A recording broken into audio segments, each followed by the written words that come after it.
Hey guys, welcome to LALoveCreative. Today we're talking about one of my favorite cameras I've ever gotten, the Fuji X-E3, and how it performs on a street photography shoot. Now on this channel I have talked about the Fuji X-E3 in a studio setting. So I wanted to try this camera in a studio setting. I shot a model. It was a really great time to just see how professional the images that come out of this camera can actually look. But to be honest, this camera is a street photography camera. It's a travel camera. It's a everyday camera that you take with you when you're walking down the street, you're shooting around town. It's also a good dad camera if you have kids.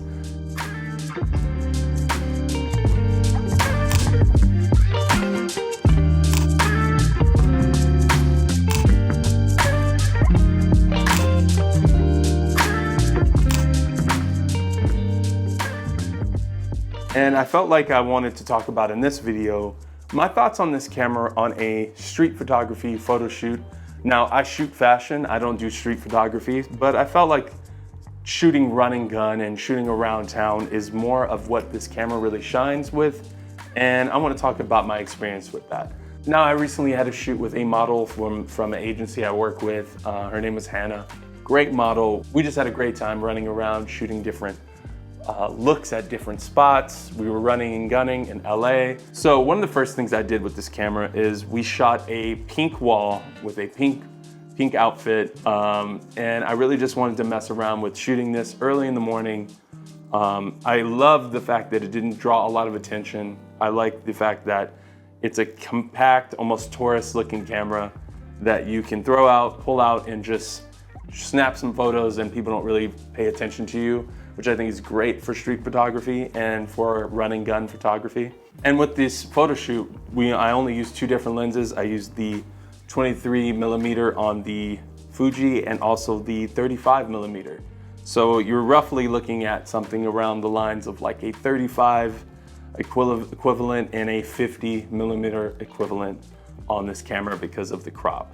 With the first look, I really wanted the model to actually not stand out. I wanted the wall and the outfit to kind of match, to kind of blur, kind of blend in together, because I really like that look. I love the idea of color coordinating your outfit to your surroundings, and I really think that's really cool. One of the coolest things about the Fuji cameras is if you shoot RAW, you can still get to their color emulation if you use Lightroom to manipulate the image so that you don't have to bake it into a JPEG or something like that. So if you go to the color profile in the development settings and you go to browse, it'll actually pull up all of the Fuji color camera matching right at the bottom. So if you decide you want to shoot a raw image on the Fuji and then you also want to, change it from Astia to classic chrome, or change it from pro negative to Velvia, you can do that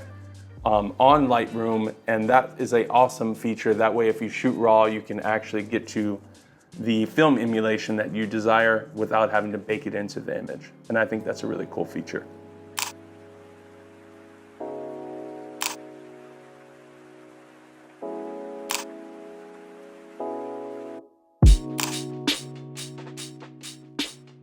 So being able to shoot different color profiles on here is just amazing. One of my favorite things to do is shoot Astia.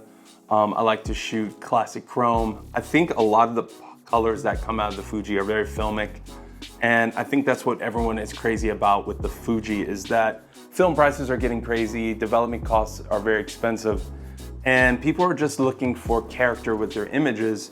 One of the ways that people get character is, using vintage lenses, filtration, color grading. And I think another way of getting that character that makes your images kind of just pop or make them feel a little bit more organic or make them feel a little bit more natural is trying to emulate film. And I think having a camera like the Fuji X-E3 is great if you want to get that film look without having to do too much processing.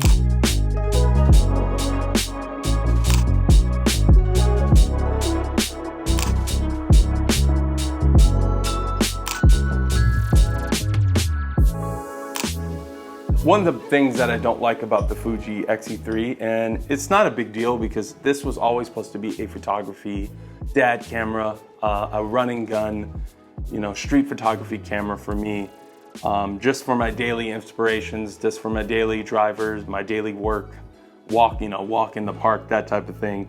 But the video quality on this camera is not good. If you're looking for a hybrid, this is not a hybrid.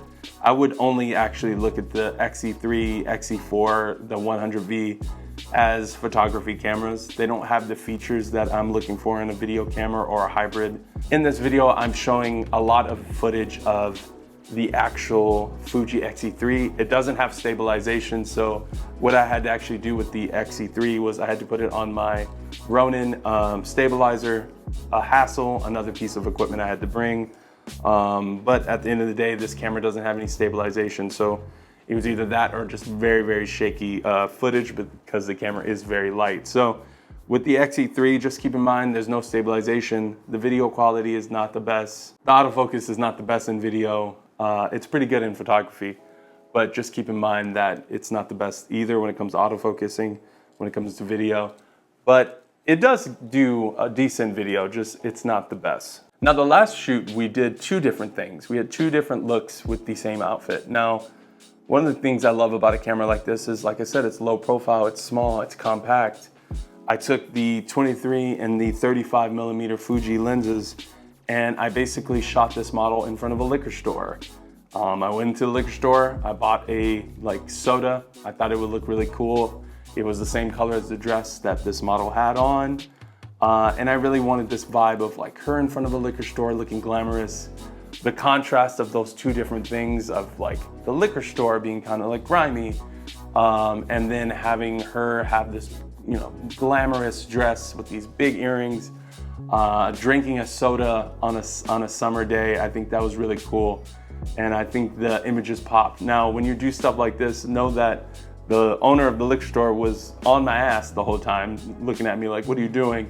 Kind of giving us the mean mug. But just be aware of that when you're running gunning, is you got to take the shot quick. And I think the Fuji did great because the burst mode on the Fuji is not that strong, it's not that fast, but it was fast enough for me to get a lot of good shots, and I'm really confident and really happy with the images that came out from that.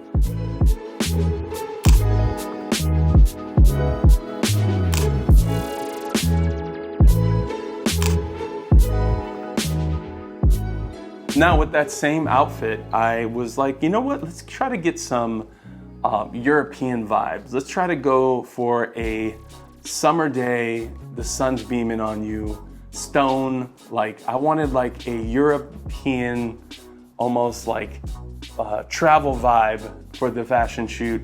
And I found this little apartment building that had that vibe. It had stone walls, it had like tile everywhere. It was just really cool. I'd go on top of the, you know, basically in front of the building and kind of just mess around in front of the gate. And I think the images turned out great. Now, the only thing when it comes to the Fuji X-E3 is it's something you're gonna encounter when shooting and also in post, is the dynamic range is not 100% great on this camera. You really can't push and pull the shadows like you would a higher end Sony or Canon camera. That's not a big deal. Just try to get the correct exposure. If you have to, I wouldn't underexpose this camera too much because it's gonna get very noisy. You might like it, that noise is more filmic, it's more grainy, but just be aware that this is not a camera you really wanna mess around with or rely on post to fix your errors, which maybe you shouldn't be doing as a photographer in general. But just be aware that the dynamic range on this camera is not the best.